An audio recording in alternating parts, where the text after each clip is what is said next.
Transforming the Heart of Business for Good by Bill Protzmann, a novel invitation to wellness at work.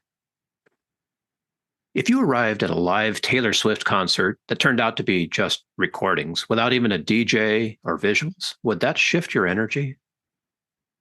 For online learning, what works best for you?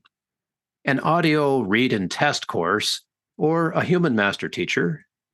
No disrespect to Duolingo. Still, while you could probably learn all that he has to teach by reading it, it's much better when Tony Robbins is in the virtual room, right? There's a reason we value the human element, isn't there? Do you know what that reason might be? It's a trick question because it's not really about knowledge. There's a heart and soul to human beings that needs to engage with stuff to help us maximize the benefits. Taylor and Tony maximize the heart and soul experience. Without them, their content is missing something human.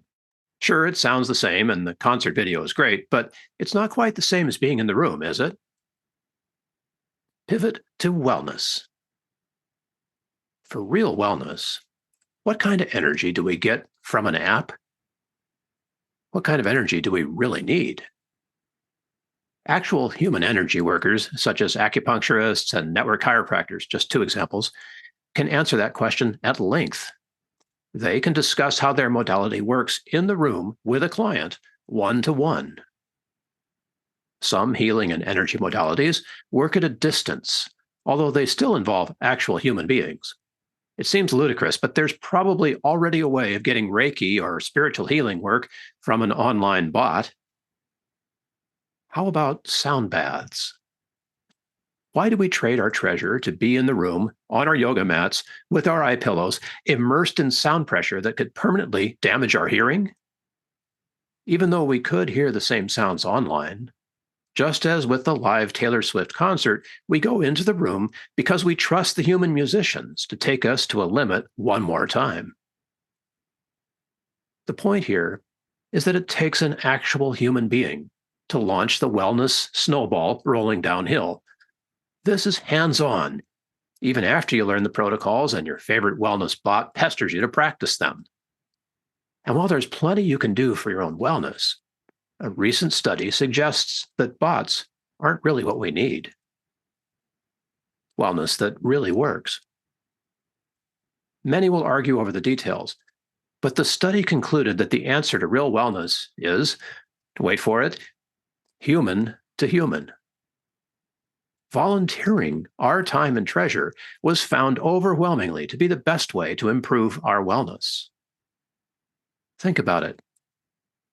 Do you know of any philanthropists who are miserable, unfulfilled? If you don't personally have that kind of treasure, do you volunteer your time for others? Know anyone who does?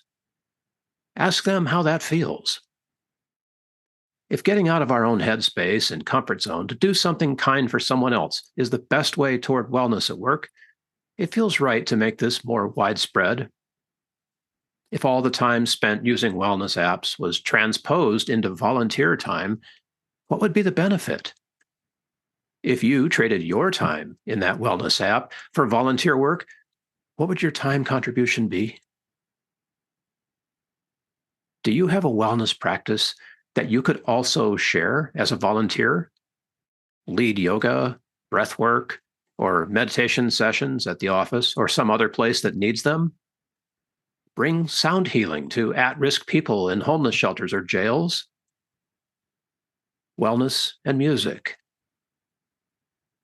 If you're looking for an innovative wellness program and you love music, you might discover Guitars for Vets and volunteer as a guitar teacher to help your students intervene with post-traumatic stress.